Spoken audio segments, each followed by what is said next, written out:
अब आते हैं कि आज के जो पोस्ट बजट ब्रीफिंग है, आपको सबको पता है कि जो ग्रॉस फेडरल रेवेन्यू जो है वो 12,163 बिलियन पे इस बजट में पिच किया गया है।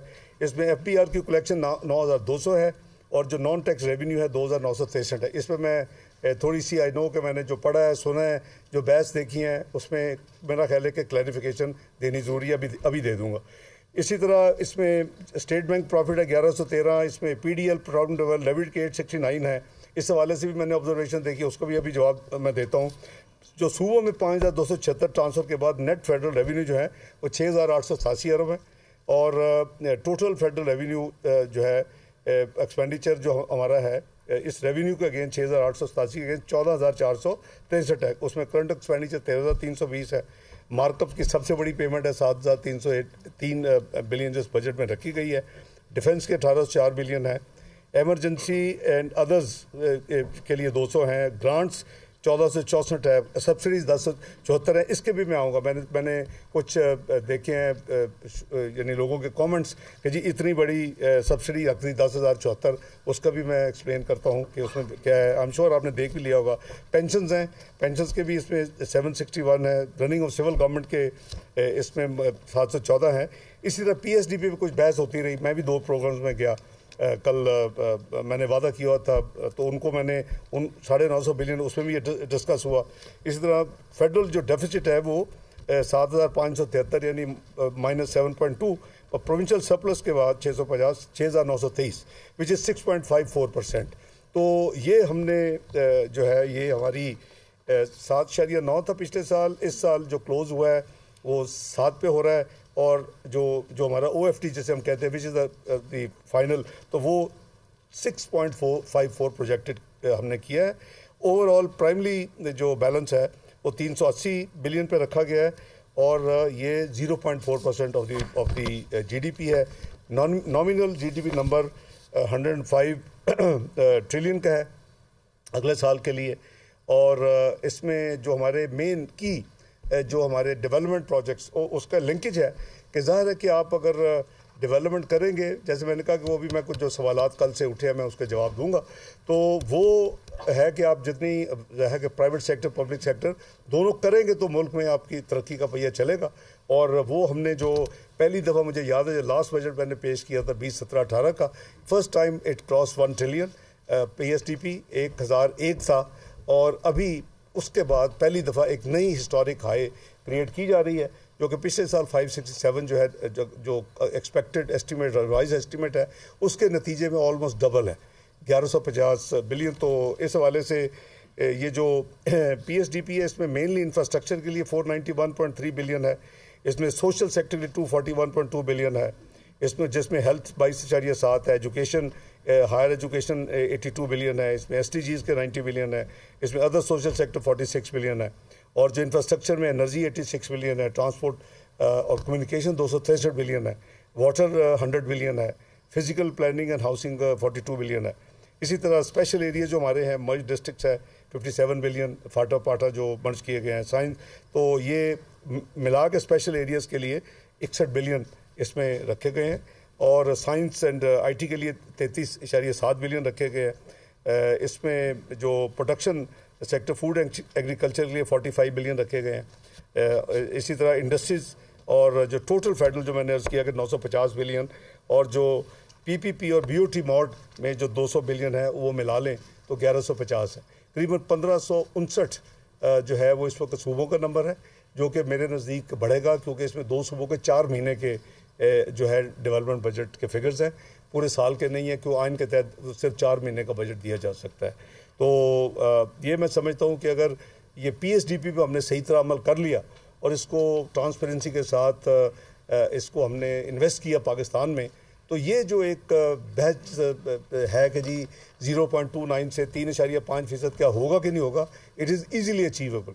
हमने बड़ा मॉडेस्ट टारगेट रखा है और आई एम श्योर कि जो प्रोफेशनल लोग हैं अगर इन चीज़ों को वो इनबिल्ड करें कि दे ऑन दी अजम्पशन कि ये इन्वेस्ट होंगी पाकिस्तान में, तो यू विल फाइंड कि 3.5 बिलियन के शायद लोअर साइड पे हमने जो टारगेट रखा है पीएसडीपी का, आपने भी देखा होगा कि ये कोई वैसे भी कोई इतनी अनरियलिस्टिक ये प्रोजेक्शन नहीं है।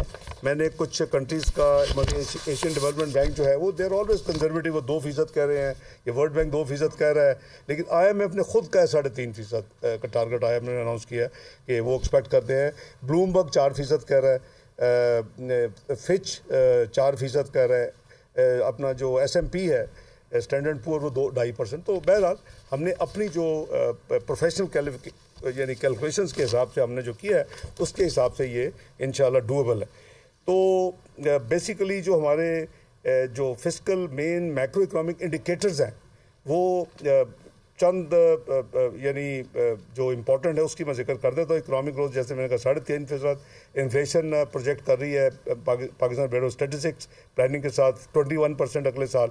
FBR का जो रेवेन्यू टू GDP है कलेक्शन 8.7%, ओवरऑल डेफिसिट मैंने अर्ज किया 6.54%, प्राइमरी बैलेंस भी मैंने अर्ज कर दी 0.4% और पब्लिक डेट टू GDP 66.5%। ना दिस इज़ इम्पॉर्टेंट क्योंकि ये 63% पे 2017 में हमने छोड़ा था जब मैंने, उसके बाद ये 74 के करीब पहुंचा, वो वापस 66.5 पे आ रहा है। देखिए ये कोर है जो आपका debt to GDP means a lot. आपका जो जितनी फिस्कल स्पेस है या बननी है या बचनी है वो ये इस कोर इंडिकेटर। तो अल्हम्दुलिल्लाह we have also kept in mind कि ये मैक्रो इकोनॉमिक इंडिकेटर जो है, क्योंकि वो तो हो ही नहीं सकता कि बस 4 साल में जो डेट स्टॉक डबल हो जाए, जो कि जाने वाले लोग कर गए। पिछली हुकूमत 25 ट्रिलियन से 50 ट्रिलियन पर पहुँचा दिया, पब्लिक डेट लायबिलिटी 30 ट्रिलियन से 60 ट्रिलियन पहुँचा दी। वो अफोर्डेबल नहीं है। वो that is the core reason कि आपका जो पब्लिक डेट की इंक्रीज़ और उधर से जो 6.5, मैंने तो 5.5 छोड़ा था मियां नवाज शरीफ के साथ, लेकिन जो 6.5% PMLN ने छोड़ा जून 2018 में, वो अब 21% है। तो इससे डबल जेपर्डी, एक तरफ डेट स्टॉक डबल, दूसरी तरफ जो रेट है वो 3.5 टाइम्स, तो 6.5 से 21%, तो दैट्स ए किलर। तो इसी वजह से आप देख रहे हैं कि जो debt servicing is one of the largest item in our budget even this year. Allah करे कि हम इसको ये रिवर्स कर सके इस ट्रेंड को और इसको रिड्यूस कर सके और ये जो है वो एक रियलिस्टिक नंबर पे आए, क्योंकि आपकी हर एक परसेंटेज पॉइंट जो है वो आपको अच्छा खासा 250-300 बिलियन कॉस्ट करती है। तो बहरहाल दीज आर दी नंबर्स। तो अल्हम्दुलिल्लाह ये जो प्रोजेक्शंस अल्लाह करे ये बिल्कुल हम अचीव करें। तो 66.5% we are pitching public debt to GDP, और GDP जैसे मैंने अर्ज किया कि 105.8 ट्रिलियन रुपीज़ की एक्सपेक्टेड है। चंद अल्फाज में अर्ज़ करूँगा अबाउट के जी ड्राइवर्स ऑफ ग्रोथ। कल मुझे 2 प्रोग्राम में पूछा कि जी कैसे ये ग्रोथ होगी, कैसे होगा। आपने देखे कि ये थोड़ा सा ट्रेडिशनल बजट से हट के हमने बजट बनाया, तो हमें फोकस करना पड़ेगा कि देखिए you have to start somewhere. Growth होगी तो आपका ये मज़ीद पहिया चलेगा और लोगों को एम्प्लॉयमेंट मिलेगी। ग्रोथ होगी तो आपके मैक्रो इकोनॉमिक इंडिकेटर ठीक होने शुरू होंगे, तो आपकी महंगाई कम होगी। ग्रोथ होगी तो जॉब एम्प्लॉयमेंट क्रिएट होगी। ग्रोथ होगी तो आपका as a consequence interest policy rate नीचे जाएगा। ये जो साइकिल बन गया है, जो मैंने आपको अर्ज़ किया कि जी 5 साल में 4% CPI, 2% food inflation, 6.5% policy rate, वो सारा जाके रिवर्स हो गया। अब कहाँ पहुँच गया आपके सामने।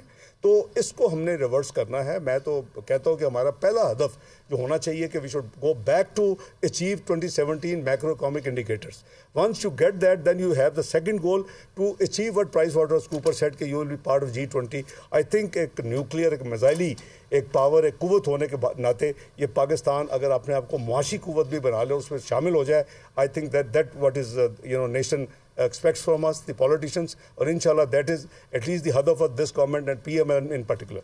तो जो अब इसके लिए जो मैंने कहा कि हमने एक स्पेशल फोकस किया है, वो एरियाज भी जो है वो आप एग्री करेंगे, unless anything you can want to say to country, वो एग्रीकल्चर है।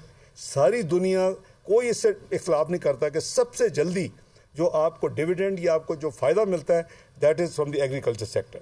इसका क्विकेस्ट रिटर्न मिलता है आपके सब पूरे मैक्रो इकोनॉमिक सिस्टम में। तो हमने एग्रीकल्चर पे, मैं तफसील में नहीं जाता, आपके पास मैंने एक आपकी सहूलत के लिए बुकलेट बनवाई है जी, सिर्फ इस वन पे जेब में भी आ जाती है, सबको अगर नहीं मिल तो मिल जाएगी। ये है budget 2023-24 vulnerable to stability and growth.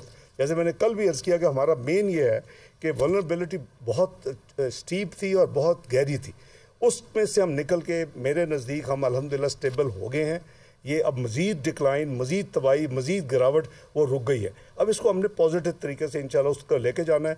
अल्लाह ताला इंशाल्लाह हमें भी तौफीक देगा, हम पूरी कोशिश करें इलेक्शन के बाद जो रिजल्ट आएंगे उसके बेसिस पे भी this should be the national goal कि हमने अब इसको वापस ग्रोथ की तरफ